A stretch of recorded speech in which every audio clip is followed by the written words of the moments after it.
který použiju jako formu tlaku na to, když se mi něco nelíbí. To znamená, ať už je to referendum, ať už je to vystoupení na jednání zastupitelstva, ať už je to nějakým způsobem zasahování do územního plánu.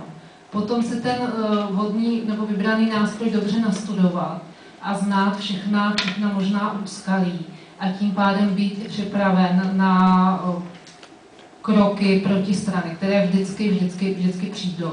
A vždycky je zaskočíte, když jste, jak už tady zaznělo, když jste dobře připraveni. Když bych to měla ukázat třeba na nástroji, který byl už tady zmíněn, a je to místní referendum, my jsme tím získali v naší právní poradně docela široké zkušenosti, kdy se nám nejdříve zdálo, že docela na první pohled jednoduše vypadající zákon v důsledku obstrukcí nejrůznějších obcí a měst nabobtnal judikaturou, která není, upřímně řečeno, vždycky jednotná.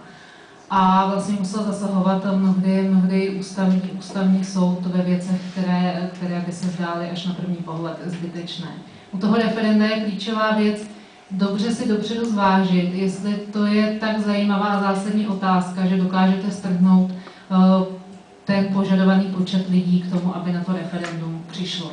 Nám se mnohdy stalo, že to bylo všechno dobře připravené, zvládly se i formální obstrukce místních zastupitelstev a potom přišlo málo lidí. Takže to si myslím, že je první věc.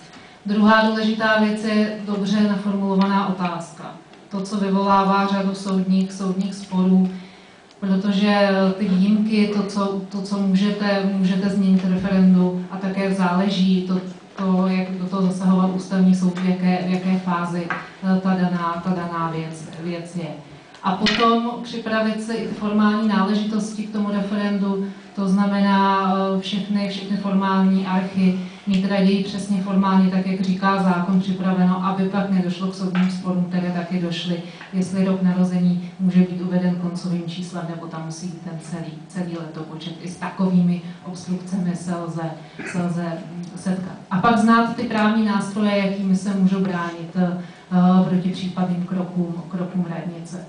To si myslím, že u toho referenda je nejdůležitější a je to dobrý nástroj, ale zároveň musí se dobře načasovat, protože právě některými obstrukcemi může být zmařen.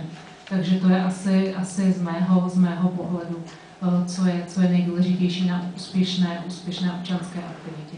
A nebát se taky v těch klíčových okamžicích umět spolupracovat s médií, jak už tady taky zaznělo, co může vést k dobrému úspěchu.